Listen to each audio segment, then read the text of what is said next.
अशोब चश्म एक ऐसी बीमारी है जिसमें आँख के पपोटे और आई बॉल के नीचे एक झिल्ली होती है। इस झिल्ली में मौजूद बारीक खून की नालियाँ अगर सोजिश का शिकार हो जाएं तो ये नालियाँ आँख में वाज़ेह होने लगती हैं और आँख का सफ़ेद हिस्सा पिंक या सुर्ख रंग का हो जाता है।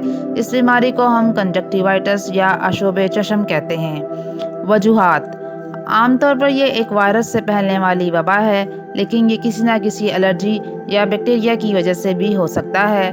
अलामात: आँखों में बहुत खारिश होती है, आँखें ड्राई होने लगती हैं, आँखें सुर्ख हो जाती हैं और जलन का एहसास होता है, आँखों से पानी निकलता है, सूरज की रोशनी या कमरे की लाइट आँखों को अच्छी नहीं लगती, मज़ीद आँखों में दर्द का बाइस बनती हैं।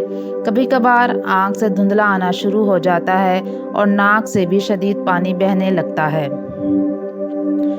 ये वायरस कभी कभार आँख के कॉर्निया पर निशान छोड़ जाता है, जिससे इंसान की बिनाई भी मुतासर हो सकती है।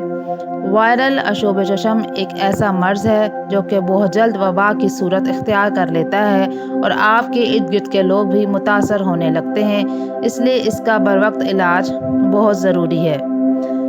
जबकि बैक्टीरिया से फैलने वाला अशोब चश्म आँख में पस जैसा गंदा मवाद आने लगता है और आँख का खुलना बहुत मुश्किल हो जाता है। बार बार आपको आँख को साफ करना पड़ता है। अशोब चश्म लेंस इस्तेमाल करने की वजह से भी हो सकता है। ऐसे लोगों को चाहिए कि लेंस का इस्तेमाल कुछ दिन के लिए तर्क कर दें। 1 या 2 दिन में इन्फेक्शन ठीक ना हो तो अपने मौलिद से रब्ता करें। एहतियाती तदाबीर: अशोब चश्म में सोशल डिस्टेंस रखना बहुत ज़रूरी है। ये एक दूसरे से हाथ मिलाने से या टॉवल इस्तेमाल करने से भी फैलता है। कोशिश करें कि इस सूरत हाल में बच्चों को गोद में ना उठाएं। कोशिश करें हाथ बार बार धोएं, हाथों को बार बार आँखों पर ना लगाएं, अपना तौलिया और तकिया अलग रखें और साफ रखें। अपनी कॉस्मेटिक्स शेयर ना करें।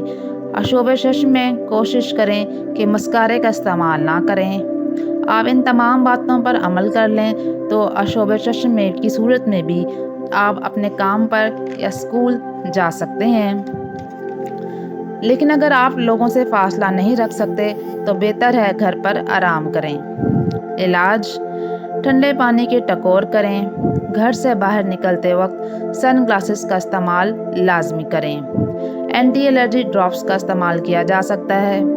आर्टिफिशियल टीयर्स बासानी फार्मेसी से मिलते हैं, वो आँखों में डालें। ये ड्रॉप्स नुस्खे के बगैर भी आसानी से दस्तयाब हैं।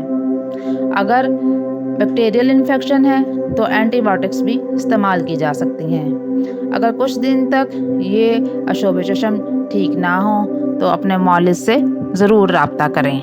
अगर आपको ये वीडियो अच्छी लगी है तो लाइक कर दें, सब्सक्राइब कर दें और शेयर कर दें और बेल के बटन को ज़रूर दबा दें